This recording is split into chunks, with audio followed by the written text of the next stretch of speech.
त्याचा आज आढावा मंत्रिमंडळाच्या बैठकीमध्ये आम्ही घेतला। आतापर्यंत या अंतर्गत 8,000 कोटी रुपये हे रिलीज झालेले आहेत। जवळपास 40 लाख शेतकऱ्यांच्या खात्यांमध्ये पैसे पोचलेले आहेत। आज मंत्रिमंडळाच्या बैठकीत अजून 11,000 कोटी रुपये रिलीज करण्याला मान्यता देण्यात आली, कारण हे बजेटमधले पैसे नसल्यामुळे याला विशेष बाब म्हणून मान्यता देण्यात आली।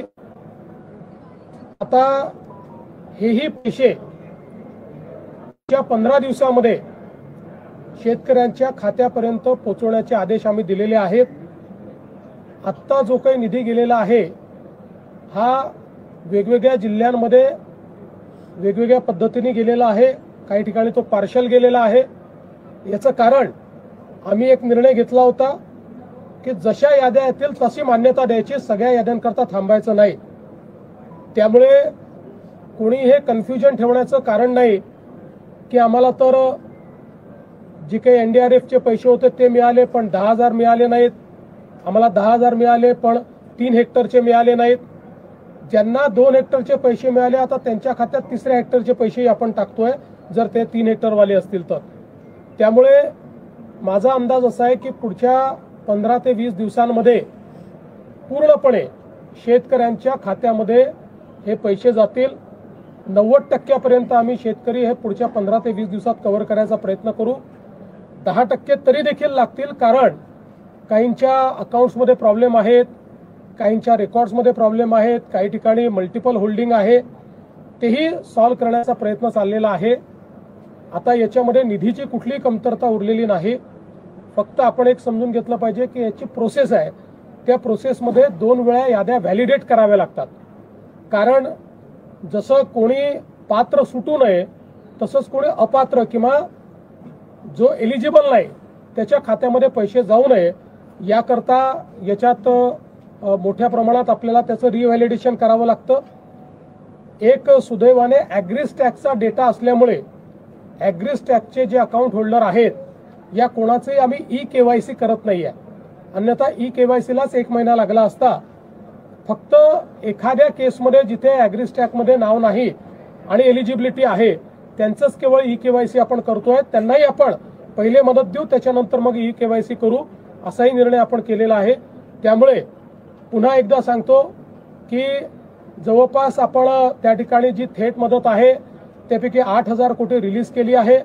11,000 कोटी आज रिलीज आपण करतो आहोत आणि आता ती आपल्या शेतकऱ्यांच्या खात्यामध्ये जायला सुरुवात झालेली आहे।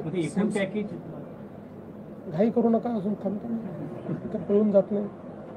दुसरं असं आहे की आता मोठ्या प्रमाणात शेतमालाच्या खरेदीचा विषय आलेला आहे। याही संदर्भात आम्ही सगळीकडे आता रजिस्ट्रेशन सुरू करतो आहोत। रजिस्ट्रेशनचं कारण आपल्याला माहिती आहे, आपण ही पद्धत याकरता सुरू केली की पूर्वी जर रजिस्ट्रेशन केलं नाही तर व्यापारीच शेतकऱ्याचा माल विकत घेऊन कमी पैशाने विकत घ्यायचे आणि सरकारला जास्त पैशाने विकायचे, आणि म्हणून आता आपण शेतकऱ्यांचं रजिस्ट्रेशन घेतो आणि मग त्यांचा माल रजिस्ट्रेशन नंतर खरेदी करतो। तशा प्रकारचं रजिस्ट्रेशन आपण सुरू केलेलं आहे। शेतकऱ्यांना माझी विनंती आहे की शेतकऱ्यांनी रजिस्ट्रेशन करावं। व्यापारी जर हमी भावाप्रमाणे तुमचा माल खरेदी करत असेल तर जरूर व्यापाऱ्याला विका, पण हमी भावापेक्षा कमी भाव जर व्यापारी देत असतील तर रजिस्टर करून सरकारच्या खरेदी केंद्रावर आपला माल टाका। आपल्या खात्यामध्ये हमी भावाप्रमाणे आपल्याला पैसे मिळतील। तर या संदर्भातली सुरुवात देखील संपूर्ण राज्यामध्ये आपण केलेली आहे। असं आहे की जे थेट शेतकऱ्यांच्या खात्यात जाणार आहे ते जवळपास 21,000 कोटी रुपयाचं पॅकेज आहे। त्यापैकी मी सांगितलं 8,000 कोटी हे आम्ही ऑलरेडी रिलीज केलेले आहेत, 11,000 कोटी आज रिलीज करण्याकरता दिलेले आहेत आणि 1,500 कोटी रुपये स्वतंत्रपणे आम्ही रिलीज करतो। त्यामुळे ते पूर्ण जेवढं पॅकेज आहे ते सगळं रिलीज करतो। असं आहे की रात्री उशिरा 1 वाजता बच्चू कडू यांनी मला मेसेज पाठवला की आम्ही बैठकीला येणार असं आपल्याला म्हटलं होतं, पण आमचे सगळे शेतकरी नागपूरला जमा होत आहेत आणि आम्हीच तिथे नसलो तर त्यातनं वेगळं कन्फ्युजन तयार होईल. म्हणून आमचं मागणीपत्र आम्ही तुम्हाला पाठवतो आहोत. तुम्ही त्याच्यावर निर्णय करावा आणि आम्ही काही बैठकीला येणार नाही. त्याच्यामुळे आम्ही ती बैठक रद्द केली. आता त्यांचं जे मागणीपत्र आलं आहे त्यातल्या ज्या गोष्टीवर सकारात्मक निर्णय करता येतील, ज्याच्यावर तातडीने निर्णय करता येतील ते निर्णय आम्ही करू. त्या